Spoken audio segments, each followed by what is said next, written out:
इस कार्यक्रम के पुण्यार्जक हैं अरह सागर गुरु भक्त परिवार। परिवार कहाँ तक जाता है, कौन किसका कितना साथ देता है, पता है आपको? कमला यानी स्त्री कहाँ तक जाती है? तो कहते मरघट तक। परिवार मरघट तक जाता है और स्त्री देरी तक जाती है। तन तुम्हारा यहीं छूट जाने वाला है।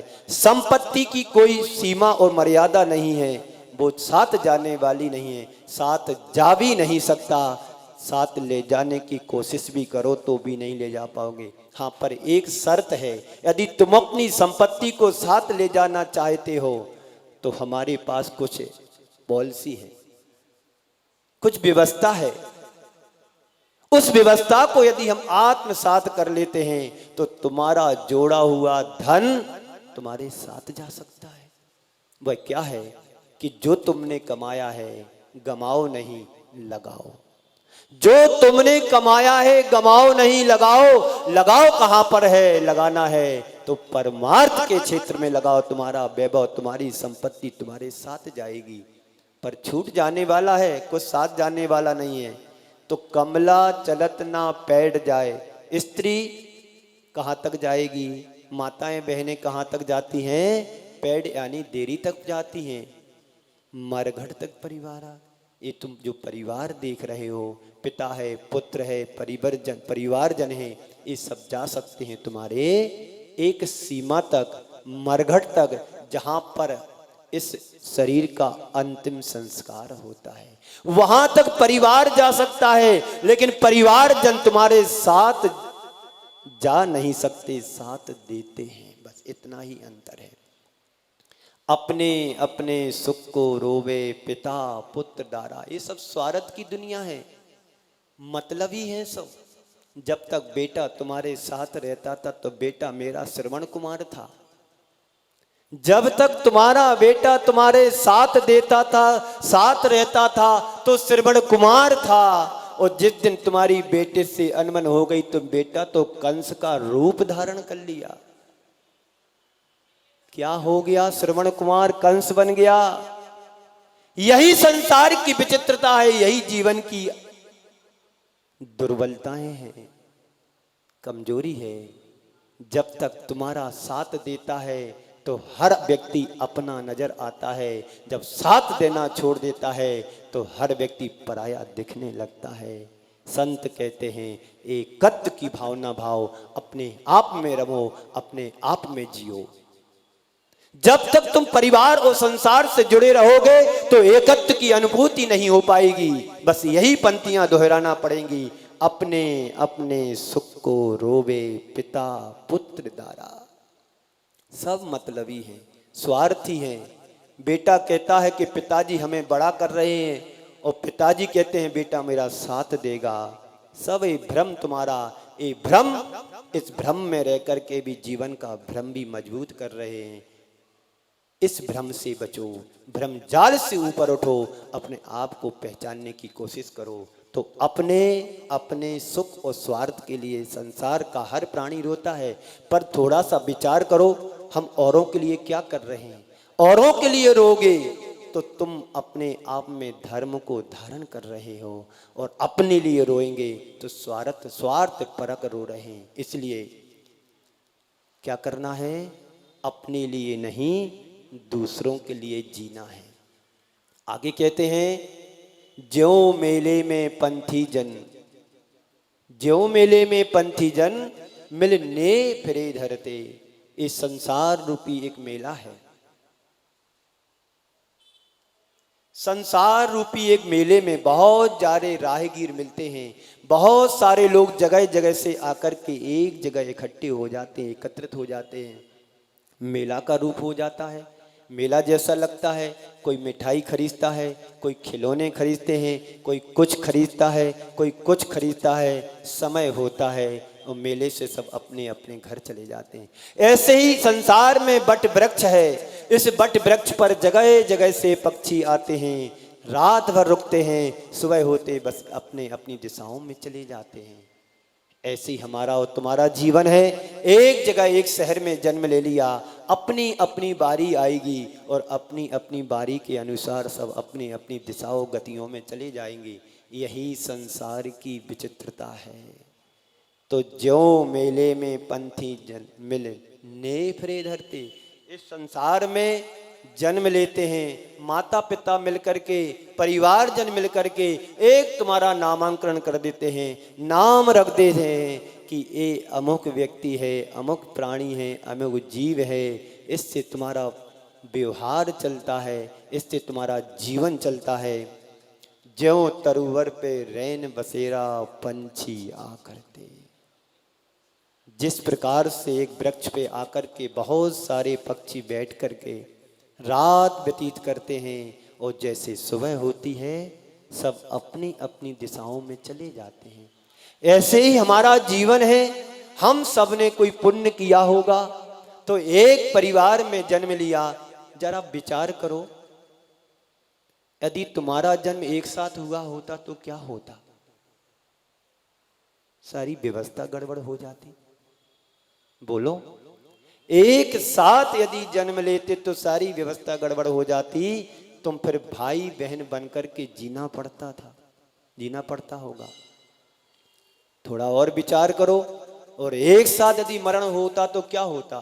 पूरा कुनबा का कुनबा साफ हो जाता।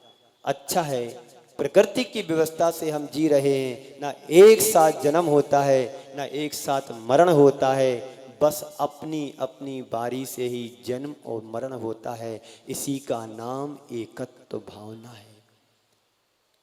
अकेला हूं इस तरह का अनुभव करना तो एकत्व भावना है, लेकिन किसी के वियोग में अकेलापन महसूस करना ये एकत्व भावना नहीं, ये तो वियोग जन अकेलापन है। ऐसा तो हमारे जीवन में कई बार होता है, हो भी गया होगा। कोई मित्र मिला चला गया, बुरा लग रहा है, बिछोई हो गया, किसी का असमय में मरण हो गया। अरे बहुत अच्छा था व्यक्ति, पता नहीं अब कल तक तो मेरे साथ बैठ कर के बात कर रहा था, पता नहीं आज समाचार सुना है कि फलाने व्यक्ति नहीं रहे। थोड़ा दुख होगा, थोड़ी उसकी संवेदना व्यक्त कर दोगे। यही संसार की नीति है, नियति है। जो आया था सो जाएगा, जो आया था सो जाएगा। चाहे राजा हो चाहे रंक हो, अकेला आया था तो अकेला जाना पड़ेगा। कोई किसी का साथ दे सकता है पर साथ जा नहीं सकता। इसी अनुभूति का नाम एकत्व भावना है। ज्यों मेले में ज्यों तरुवर पे रैन बसेरा पंछी आ करते। पक्षी आ करके एक वृक्ष पर बसेरा करते हैं, रात व्यतीत करते हैं, सुबह होते फुर्र हो जाते हैं अपनी अपनी दिशाओं के लिए। कोस कोई दो कोस कोई उड़ फिर थक थक हारे। कोई एक कोस जाता है, कोई 2 कोस जाता है, कोई 3 मील जाता है, कोई 4 मील जाता है और अपनी अपनी योग्यता के आधार पर थक करके बैठ जाते हैं। ऐसे ही हमारा जीवन है। कोई 10 साल जीता, कोई 20 साल जीता, कोई 60 साल जीता, कोई 80 साल जीता है, कोई 90, 95, 100 साल तक जीता है। और जैसे जैसे जीता है थक करके मरण को प्राप्त होता है, दूसरी दिशा में दूसरी गति में चला जाता है। इस संसार का चित्रण है और किसी और की कहानी नहीं की जा रही है, सब हमारी और अपनी कहानी है। इस कहानी को जो समझ लेता है वो थकने से भी बच जाता है। जो कुछ करना होता है पुरुषार्थ करके पहले ही अपने आप को संभाल लेता है, आत्मबोध को जगा लेता है, आत्मनिर्भय बन जाता है, आत्मानुभूति करने लगता है। हमारे भगवंतों ने, हमारे महापुरुषों ने यही तो किया है। संसार की असारता को समझा, उस असारता से ऊपर उठ करके अपनी एकत्व की भावना का चिंतन किया, अनुभूति करना शुरू कर दी। और एक समय ऐसा आया, इस संसार को त्याग करके छोड़ करके वैराग को धारण करके और अपनी आत्मा का कल्याण कर लिया। वैराग को धारण करो, वैराग को प्राप्त करो, राग से हट करके वैराग की ओर बढ़ो, जिससे तुम्हारी आत्मा का कल्याण होगा। कोस कोई दो कोस कोई उड़ फिर थक थक हारे। इस पर्याय से उस पर्याय में गया, इस गति से उस गति में गया, उस गति से इस गति में आया। ये सब तुम्हारे पड़ाव हैं। इस पड़ाव पर जाकर के हमने क्या किया? चलते चलते दौड़ लगाते लगाते थक जाते हैं, पुनः चलने लगते, बैठ जाते हैं, पुनः चलने लगते हैं। जन्म से लेकर मरण तक दौड़ता है आदमी। जन्म से लेकर मरण तक दौड़ता है आदमी। दौड़ते ही दौड़ते दम तोड़ता है आदमी। ओठ ठंडे आँख गीली, ओठ ठंडे आँख गीली, और दिल में आंधियाँ, और दिल में आंधियाँ। हर व्यक्ति जन्म से लेकर के मरण तक दौड़ लगा रहा है, सिर्फ दौड़ ही लगा रहा है, कुछ भी नहीं कर पा रहा, ना कुछ भी मंजिल को प्राप्त करने जैसा कर रहा है। दुकान से घर, घर से दुकान, इस व्यापारी से उस व्यापारी, उस व्यापारी से इस व्यापारी तक, इसी में जीवन पूरा हो जाता है। उस जीवन को पूरा करते करते तुम्हारी जिंदगी की शाम ढल जाती है, पर तुम्हें कुछ एहसास और महसूस नहीं होता है। इस शाम तुम्हारे जीवन की बने, उससे पहले तुम राम को भज लो, और उसकी अनुभूति ही एकत्व की अनुभूति है। अकेला तो बहुत रह लिया, वो अकेला तुम्हारा वियोग जन हो सकता है, बिछोड़ जन हो सकता है, बेमनस जन हो सकता है, लेकिन इसकी बात नहीं करना है। हमें तो बैराग और विवेक जन अकेलेपन की बात करना और सोचना है।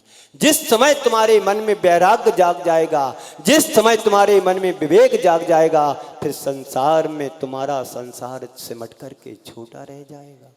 इसी अनुभूति का नाम एकत्व भावना है। तो कोस कोई दो कोस कोई, उड़ थक थक हारे। उड़ता है, थक करके बैठ जाता है। पक्षी उड़ता है, आसमान में उड़ान भरता है, फिर पुनः वृक्ष पर बैठ जाता है। ऐसे ही हम सब की कहानी और घटनाएं हैं कि इस गति से चल करके उड़ करके जाते हैं, मरण करके दूसरी गति में जा करके उतर जाते हैं, बैठ जाते, थक जाते हैं, फिर वहाँ से अपनी जीवन की शुरुआत करते हैं। चलते चलते वृद्ध हो जाते हैं, शाम ढल जाती, अस्ताचल की ओर सूर्य चला जाता है, पुनः थक करके शरीर बैठ जाता है, फिर पुनः ताकत भरता है, ऊर्जा भरता है, और जाकर के दूसरी पर्याय में जाता है। इस संसार का चक्र निरंतर चल रहा है।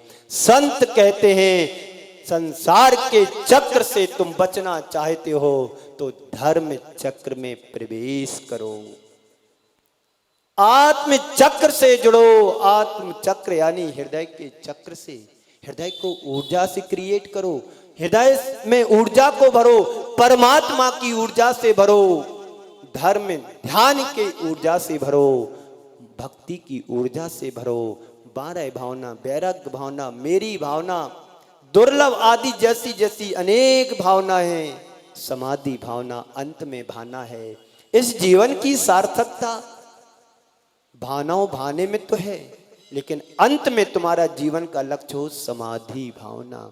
दिन रात मेरे स्वामी में भावनाए भाऊं, दिन रात मेरे स्वामी में भावनाए भाऊं, और देहांत के समय में तुमको न भूल जाऊं।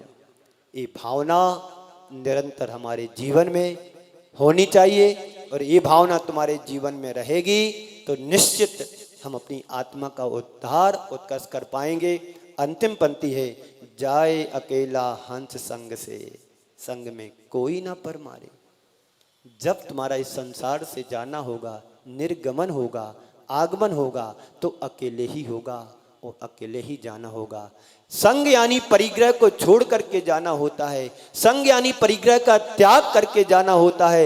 यह जीव जब संसार में अकेला आया था तो कुछ लेकर के नहीं आया था, तन पर एक धागा भी नहीं था। लेकिन जब संसार में जैसे जैसे अपने जीवन को बढ़ाता है, संसार में जैसे जैसे अपने जीवन की गतिविधियों को बढ़ाता है, जैसे जैसे संसार में इसका कद बढ़ता है, वैसे वैसे संसार में इस प्राणी का परिग्रह भी बढ़ता चला जाता है। जब हम छोटे थे तो किसी तरह की आसक्ति नहीं थी, किसी तरह की अपेक्षा नहीं थी। जैसे जैसे व्यक्ति बढ़ा उसकी अपेक्षाएं और आसक्ति भी बलवती होती गई। यही संसार की विचित्रता है। जाए अकेला हंस संग में कोई न परमारे। इस संसार से जब जीव अकेला जाता है तो उसकी आत्मा निकल जाती, शरीर यहीं रहता है। कोई भी पक्षी, जब पक्षी के पंख कट जाते हैं तो उड़ान नहीं भर सकता है, ऐसे ही हमारा जीवन है। जब असक्त हो जाते हैं तो हम कुछ करने लायक नहीं रह पाते हैं। इस एकत्व की अनुभूति करें और एकत्व की भावनाओं को भाते भाते अपने जीवन में वह सामर्थ्य घटित कर सकें, अपने जीवन में वह परिवर्तन ला सकें जिससे तुम्हारी आत्मा परमात्मा बने, जिससे तुम्हारा जीवन निहाल हो, जिससे तुम्हारी शक्ति आत्मार्थी बने, परमार्थ से जुड़े। यही एकत्व भावना का भाने का मतलब है। इन 4 पंक्तियों के साथ में आप सभी को विराम देता हूं। मानव भाव शाश्वत सुख पाने का मौका है। मानव भाव शाश्वत सुख पाने का अद्भुत मौका है। जगत जलधि से पार उतरने को अद्भुत नौका है। संसार सागर से यदि पार होना चाहते हैं तो धर्म तुम्हारे जीवन में नौका बन करके आई है। तो जगत जलधि से पार उतरने को अद्भुत नौका है। मानव भाव शाश्वत सुख पाने का अद्भुत मौका है। मानव भाव शाश्वत सुख पाने का अद्भुत मौका है। जाग जाग एव ज्योति पुंज, अपनी आत्मा को जगाओ। संत हमारे लिए आघात कर रहे हैं, संत हमारे लिए जगा रहे हैं। वो कह रहे हैं कि जाग जाग एव ज्योति पुंज, यह अवसर बीता जाता है। ये मानव जीवन पाया है, एक अवसर की तरह मिला है। अवसर को पाना और अवसर का खोना, अवसर को पाकर के खो देना, अज्ञानी ज्ञानी में यही अंतर है। एक अज्ञानी अवसर में कठिनाइयों को पाता है, अज्ञानी अवसर में कठिनाई को पाता है, और ज्ञानी हर कठिनाई में अवसर को खोजता है। इस कार्यक्रम के पुण्यार्चक थे अरह सागर गुरु भक्त परिवार।